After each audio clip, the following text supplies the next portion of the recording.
Welcome back to the channel today, guys. I am joined by an Australian welterweight champion, and he'll be defending his title at Hex FS 29 in March. Jono Micallef joins me right now. Jono, welcome to the program. And I know everyone butchers your name, so I apologize for that right off the top.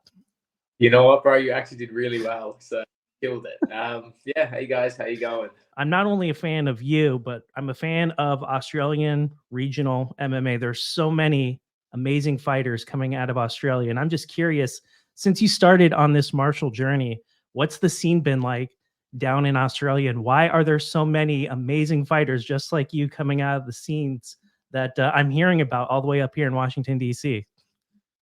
I think it's because out in Australia, there's so many different small gyms that have great coaches, and yeah, that's the big part of it. And a lot. And the other thing there is that we like to fight, man. You know, so you start to see these better guys shine through because everyone's fighting everyone, and there's a very active division across all weights in MMA. Yeah. Are there outside of yourself, like are there other like prospects that we'll be seeing on the bigger stage in the near future? Like there's one I can think of right off the top, Quillen Solkid. He's really good and he'll be fighting pretty soon. But outside of him and outside of you, are there any other like prospects that we'll be hearing about up here? 100%, man. There's a whole heap of guys on their way up. You'll see Stephen Erceg, who's just who got signed. I think it was last year. It's so many dudes just like him and myself. I'm not going to name names because there's literally so many.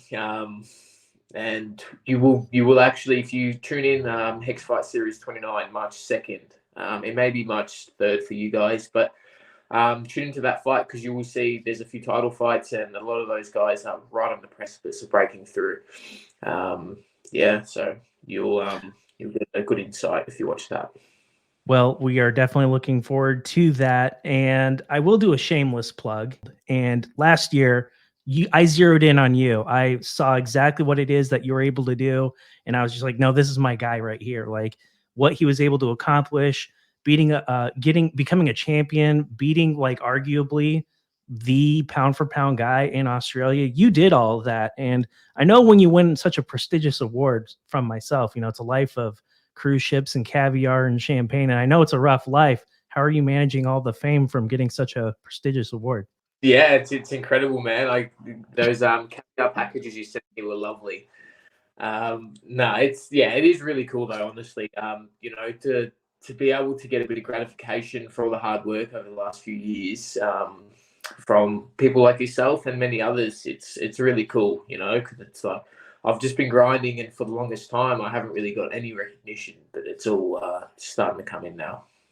I don't think people understand the difficulties that you guys kind of go through. Like, it's really hard to get fights. And for such a large country, there are only a couple like prestigious MMA organizations. And for somebody like you, you're like learning on the job and you're having to like fight somebody like Luciano in your last fight. Like, there are a lot of people that are like, whoa, what is going on here? There's like a young guy that's just coming through. Why is he fighting this guy? But I kind of want to like frame it because I don't think people necessarily understand the totality of the circumstances. Fights are scarce and it's sometimes difficult to get fights in your country. And does that add like maybe an extra challenge to just your ascent and your growth as a martial artist?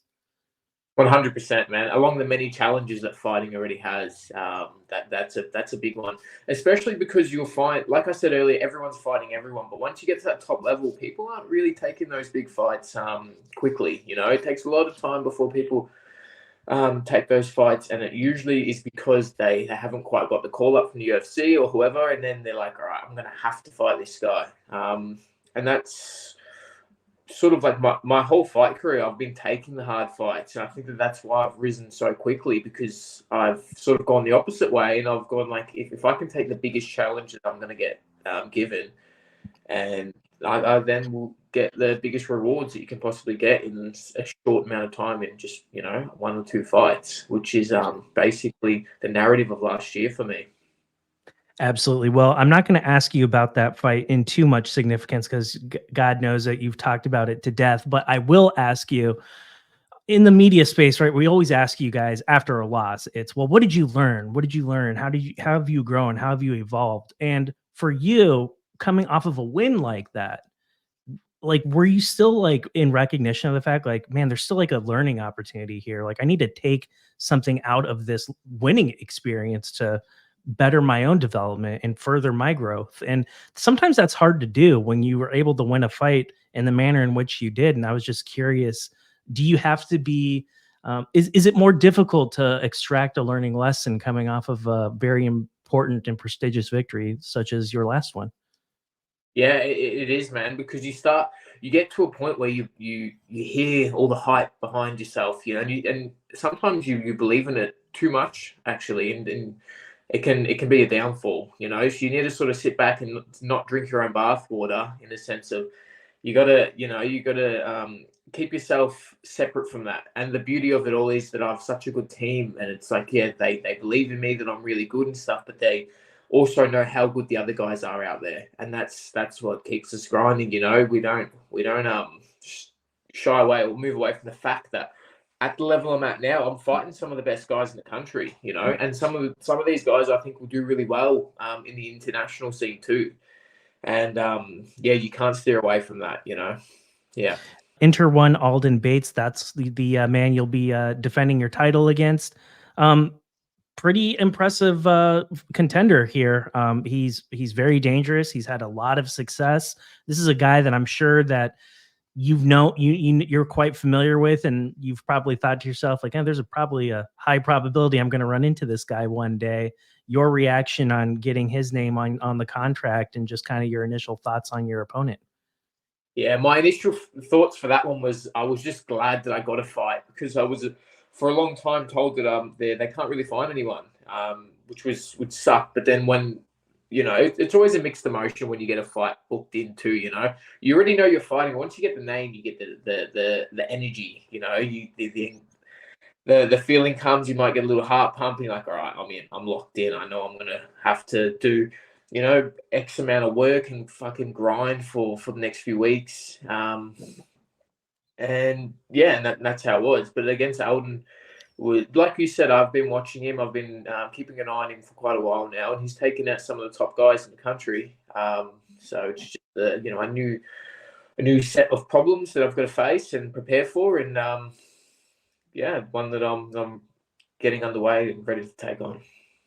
What's the biggest difference between Bates and Luciano, aside from a stylistic perspective? Like, are there like notable differences between these two opponents in your mind, or are we talking someone that's somewhat similar to whom you just faced?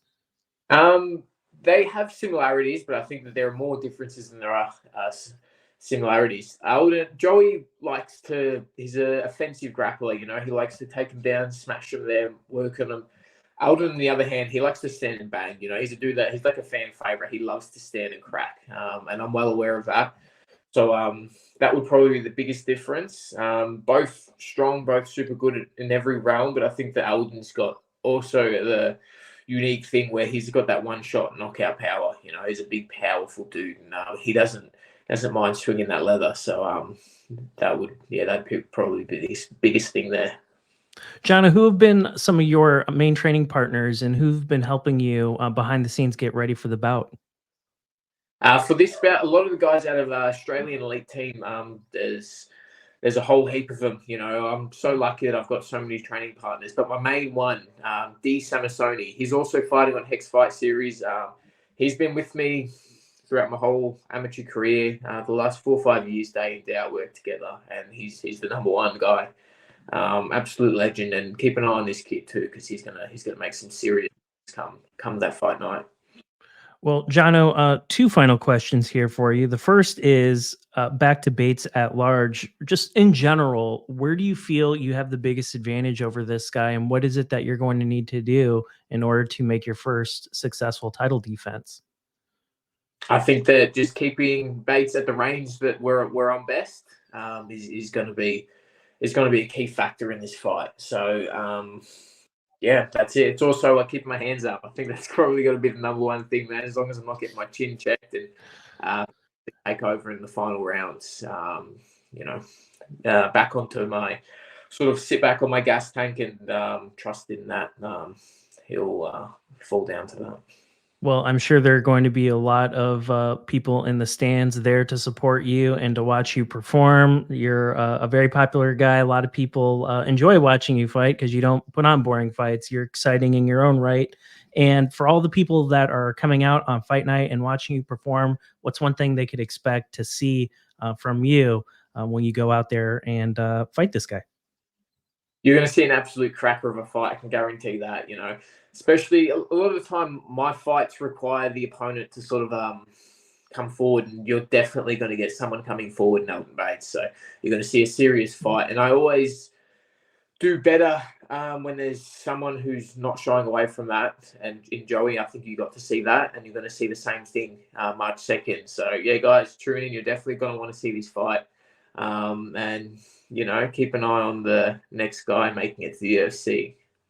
Well, Jono, I appreciate your time. One final question. We have two of your countrymen that are going to be fighting very, very soon, Whitaker and Volk. Your thoughts on these matchups, and are your countrymen going to get the job done here next week? 100%. Yeah, a lot of people are doubting Volk at the moment. I can see why it makes sense, but Volk in camp is a different animal, you know, and you've probably heard some of his guys say, and you can see the difference in performance when he gets a solid camp. So yeah, I think that Volk's going to get it done. Third round KO, but we'll. That's a bold move. Well, I will say, I also have Volk winning, and I think I'm a little more nervous about the Whitaker fight because it's like, man, Paulo Costa. I just don't know what version of this guy is going to show up, but I do think I just find it very difficult to believe that Whitaker is going to get finished in back-to-back fights. I just can't see that happening, and it would seem to me that that's Costa's only way of winning.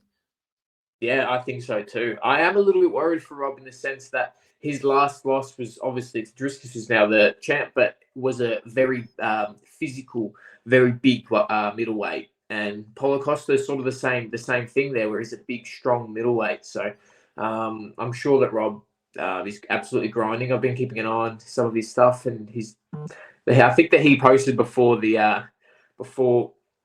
second Izzy fight that a happy Rob's a dangerous Rob, and he definitely looks happy and he definitely looks motivated. So I'm really excited for that. Jono, before I let you go, were there any sponsors or are there any supporters that you'd like to thank? Yeah, I just want to thank everyone back at home. We'll give a shout out to Combat One, Australian Elite Team. You guys are the best.